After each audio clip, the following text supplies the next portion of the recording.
هر څوک چې د عشق په کور کې وي د هیڅ چا پروا نه کوي، د هیڅ چا د ملامتۍ څخه باک نه کوي. په دنیا کې خو ډېر انسانان شته، ډېرې طبقې شته، د خدای د اولیاو څخه منکر دي، د خدای د دوستانو څخه منکر دي، د خدای د پیرانو څخه منکر دي، د زیارتو، تعویذو، څاښتو، دمو څخه منکر دي، د اسقاط څخه منکر دي، د شلو رکعتو تراویح څخه منکر دي، 8 رکعاته تراویح مني. د خدای عز وجل د داسې انسانانو څخه چې هغه د خدای پر لار باندې برابر دي، د هغو څخه منکر دي. داسې خلک هم په دنیا کې شته. د هغو خلکو فکر و باک په څوک کوي خو هېڅوک یې نه کوي. د هغو وینا و قول و هېڅ چاته د اعتبار وړ نه دی. که د اعتبار وړ سي هغه به هم هغه څوک وي لکه هغه. 2 طریقې په چا سره پیدا کوي. غټه ډله، مبغوضه ډله چې ستا په دنیا کې هغه دغه د تبلیغیانو ډله ده، او په دې کې وهابیان هم ډېر ګډ دي چې مازدیګر به د خیره سره په لمانځه باندې هغه د دوی ورکي، او هغه د پرون د درود بیان چې ما کړی دی هغه 2 ورکي ما چاپ ته ورکړي دي چې هغه درود ډېر ثواب لري، او یو د تبلیغیانو عقیدي ورکي دي چې په خپلو کتابو کې لیکلي دي کم شان او خرافات چې لیکلي دي هغه به خلکو ته روښانه او اظهار شي چې دوی څه وایي. تبلیغیان وایي په لمانځه کې که چاته محمد رسول الله په خیال ورغی بیا د ډېره معاف العیاذ بالله خدای دې زما په خوله نه کړي، دا لکه خر چې په یاد ورسي. دا تبلیغیانو په رسمي چاپي ورقه کې په کتابو کې لیکلي دي، داسې نه دی چې دا د ځان څخه یو چا نشته کړي دي. دا د تبلیغیانو مشرانو لیکلي دي، وهابیانو لیکلي دي. که چا د خدای دوست و ولی و پیغمبر علیه السلام ته ورنارې کړل هغه سړی مشرک دی. دا خپله په دا کاغذي کې د ویشتګې مازدیګر به انشاءالله ټولو ته تقسیم کړو وبې ګورئ. زه دا وایم چې د دغسې انسانانو څخه راوګرځېدلي چې دغسې خلک د خدای تعالی عز وجل مؤمنان او مسلمانان د خدای د دین او د علیه السلام د دین څخه اړي، اخره خاتمه یې ورخرابه نه شي. هغه اهل سنت والجماعت ډله چې موږ تاسو د اباو د اجداد څخه دغه دین او اسلام دی د امام صاحب په مذهب باندې د خدای اولیاو ته عقیده لرو، پر هغه هر څه باندې عقیده لرو چې خدای عز وجل موږ ته په قرآن کې ویلي، د خدای حبیب ویلي، د خدای عز وجل دوستانو امام اعظم ویلي، پر هغه باندې موږ عقیده لرو چې خدای او رسول بعض ځینې ویلي د هغه څخه بد لرو، موږ هغه ډاغي ته هېڅ چا پسې نه ځو. دغه مبغوضې ډلې خدای تعالی عز وجل د دغې روژې مبارکې په روی باندې دوی تباه کړي او دوی د خدای تعالی عز وجل وکړي. یو خو کفار دي، کافران وایي زه کافر یم، سړی باک نه ځینې کوي، یا یو امریکایي یا یو انګریزي یا یو خارجي په پوهېږي چې دا کافر دی، د دین څخه د اسلام یې اړوي. دا سبب دی چې په جامه د اسلام، ژړه د اسلام، لنګوټه د اسلام، حتی نارې و اشاعت د اسلام درته کوي. وایي زه تبلیغ کوم، چې چاته ووایه چې تبلیغي څنګه بنده یې، د تبلیغ څخه څنګه بد وړې، خلک په تعجب کې ولیږي، مګر په حقیقت کې به هغه د اسلام بیا فنډي کوي. ما ته بیا ویل ته د تبلیغ څخه څنګه بد وړې، چې عرش عظیم ته تبلیغي ختلی، روژه مبارکه د مازدیګر د فرض تقدیري وخت دی. په خدای مې دې قسم یې که یا شخصي تضاد ورسره لرم، په خدای مې دې قسم یې که یا بل په دین او په شریعت کې تضاد ورسره لرم، صرف و صرف دا چې ما د تبلیغیانو اساس لیدلی دی چې عرش عظیم ته ختلي تبلیغیان لا بې زه ونه منم. ما چې د دوی عقاید لیدلي دي، زه د دوی سره تللی یم، او د دوی ما قبل و ماخر ما ته معلوم سوی دی، او د دوی اسلام ما ته معلوم سوی دی، د دوی ویناوې ما ته معلوم سوی دي، د دوی کتابونه ما لیدلي. ما چې معلوماتو تجربه وکړله، تجربه مې حاصله کړل، د دوی معلومات مې وکړي. داسې مبغوضه ډله چې حتی در وهابیانو دغه تبلیغیان ډېر مبغوض دي چې څه چې خدای تعالی پیدا کړي دي ډلې په اسلام کې مخالفي. تر دغه ټولو دغه تبلیغیان څونه ارام خلک دي، په مسجد کې پلنډې وغورځي، وایي د دین او د خدای او د رسول خبرې کېږي. مګر در دغه مبغوضه ډله ما په ټولو ټلو کې بله نه ده لیدلې. ما تجربه کړه، زه ورسره ولاړلم، په جده مې ولیدله، شپې و ورځې مې ورسره سبا کړې چې عرش ته وم ختلي، لا یې حمزه والله بالله که ومنم. دا داسې مبغوضه ډله ده. نو خپلو خلکو ته هم وایم، په تبلیغ کې هم وایم چې پام د تبلیغیانو سره پام کوئ. د تبلیغیانو جماعت د انګریزیانو د کافرانو څخه را روان دی. مولوي الیاس 75 کاله کېږي چې دغه طریقه په اسلام کې جاري کړې ده. کم دغه تبلیغ چې دوی پر اسلام باندې داسې تبلیغ کوي، دا په اسلام کې نشته، دا په شریعت کې نشته. د هر لمانځه وروسته تبلیغ دغه طریقه په اسلام کې نشته. هغه نورې عقایدو خلاف څه کوي، او هغه نور وهابیان خو څه کوي چې دلته شته چې هغه له تبلیغیانو څخه بد وړي. سعودي عربستان چې دین د هغه ځای راغلی ټوله سعودي ملایانو رعیت و حکومت یې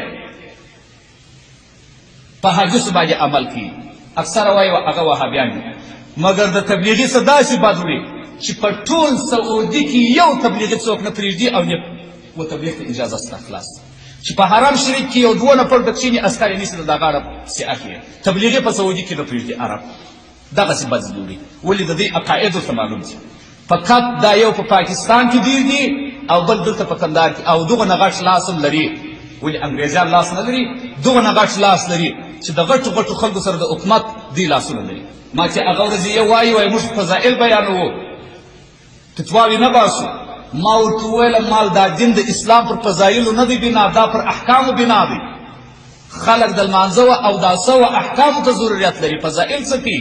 اول باید سړی لمونځ ور زده کړي بیا فضایل ورته بیان کړي نو دا مې په دې ورته ویل چې مازدیګر به دا وره کې تاسو ته تقسیم سي او تاسې به وویلئ چې د دوی سره کم عقاید دي د بل وخت لپاره به درته روښانه سي دغه خو زموږ په واسه پوره ده چې خلکو ته د یو ځایه پورې دغه نه ورسوو چې د دغو خلکو سره سایه کوئ د دغو خلکو سره احتیاط کوئ په هر صورت باندې وایي د منصور صاحب څخه چې لاسونه و پښې پرې کړلې وایي ده داسې دا سترګې راپورته کړلې ویل غړولې دا خلکو ته یې شاوخوا وکتل وایي په دا خلکو کې داسې ژړاوې پورته سولې چې هیڅ یوه طاقت نه کېدی خلک راغلل سترګې یې ځینې راوکښلې د سترګو د ګوګلیانو څخه یې وینې راتویېدلې بیا یې غوږونه و پزه ځینې پرې کړل دلته وایي خلکو په ډبرو ویشتي یو سپین سرې ښځه راغله داسې چې منصور ته وکتل لاسونه یې پرې پزه یې پرې غوږونه سترګې یې پرې ولولی یې ټینګ دی د خدای د خبرو سره څه کار لري دلته چې یې وایي ژبه ورپرې کول ول یو ګړی ودرېږي سر یې اسمان ته پورته کړي ول الهي لاسونه مې ستا په لار کې پرې سول سترګې مې وکښل سوې اوس مې ژبه هم را پرې کوي پروردګاره تا ته شکر وایم چې زه دې ډېر سلامت وساتلم او خدایه زما ارزو دا ده چې و دې ټولو خلکو ته هغه څه ورکړې کوم چې دې و ما ته راکړي دي خدایه دوی هم مه بې بدلي کوه بیا یې دا مبارک آیات ووایه یستعجلوا بها الذین لا یؤمنون والذین آمنوا مشفقون منها ویعلمون انها الحق دا یې اخري وینا و ژبه یې ځینې پرې کړل فقط یوه ته ناپاته شو بیا یې خبرې نه سوی کولی نیت څه لیدل د خولې څخه به یې دغسې وینې راټولېدلې د ان الحق کلمه به یې نوشته کول او په زوره به یې وخندل دلته وایي د ماښام د اذان وخت نږدې سو خلیفه حکم وکړي چې سر یې پرې کړي دلته یې وایي سر ورپرې کوي په زوره یې وخندل منصور صاحب سر یې د منصور د تنه ورجلا کړي روح یې والوتل انا لله و انا الیه راجعون وایي د هر اندام څخه یې نارې د ان الحق پورته کېدلې دا خو پخوا وختو کې شریعت د هارون رشید په وختو کې و اوس خو چې هر څوک کافر سي ملحد سي عیسوي سي هېڅ نه پکېږي د اسلام په ملک کې هغه یې څو عمر مخکې خو تاسو واورېدل عبدالرحمن نومي شخص چې عیسوي سو بویه په ایټالیا ته هلته یې ځان ورساو بندي یې کوي ول د دې اثار ته راکړو په یو رقم باندې خلاص د دغه ګردو قاضیانو غاړې بندي دي چې په قدرتو په وس کې د دوی دغه وه چې دی بندي کړي 3 ورځې مهلت ورکړي بعد د 3 ورځو څخه که راوانه وشي د دین ته د اسلام باید په داري ویې د مرتد اصلي حکم دغه رقم دی اوس خو هغه نسته هر سړی چې کافر کېږي پروا نه لري هر سړی چې هر څه کوي پروا نه لري هره ډله چې دلته راځي د هر شي اشاعت چې کوي پروا نه لري عیسویان که د عیسویت اشاعت کوي تبلیغ کوي څوک په څه نه ورته وایي او هغه کسان تبلیغیان که راځي دلته اجتماع وي په عیدګاه کې جوړوي اجتماع څه معنا په کوم کتاب کې راځي اجتماع جهاد ته وتل ښه دي که تبلیغ ته وتل ښه دي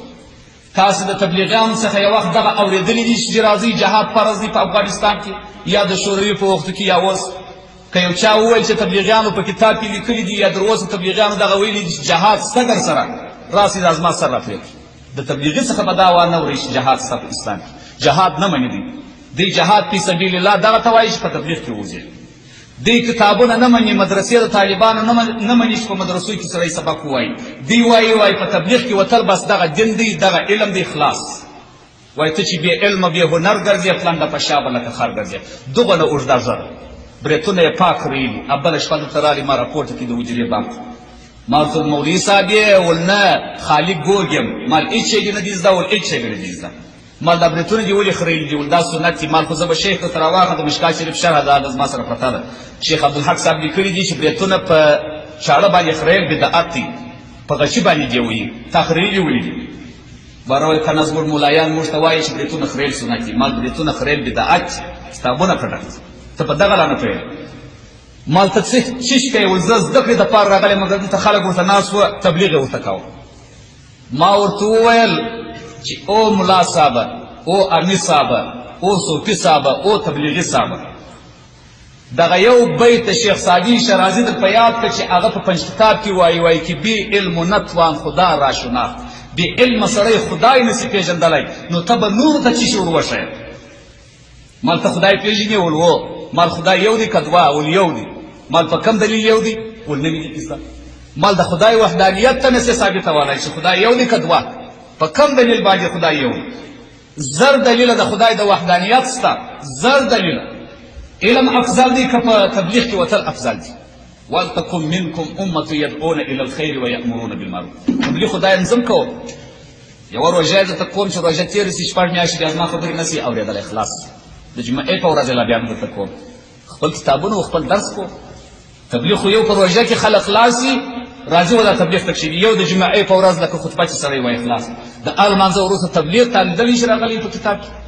په مسجد کې پنځه وخت تبلیغ تا لیدلی چې راغلی د ماپښین د لمانځه بعده د مازدیګر د لمانځه بعده د ماښام د لمانځه بعده د ماخستن د لمانځه بعده د سهار د لمانځه بعده په یوه کتاب کې که چا یو عالم و یو ملا یا د تبلیغیانو یا نورو سایرو خلکو ما ته راوښول چې پنځه وخته د لمانځه بعده تبلیغ شته په مسجد کې بیا زه درواغ وایم پر دا منبر باندې که چا دغه راته ثابته کړل چې تبلیغیان دې پلنډې غورځوي په مسجد کې دې خوراکونه کوي او د تبلیغ دپاره دې وځي که دا چا ثابته کړله زه درواغ وایم پر دا منبر باندې دا ټول درواغ او پروپاګند په اسلام کې نوي نوي کارونه ایستلي او زما شی نه دی زده مګر چې ورته وګورې رنګ وکړي اپایه د ملاو د علم د خلاص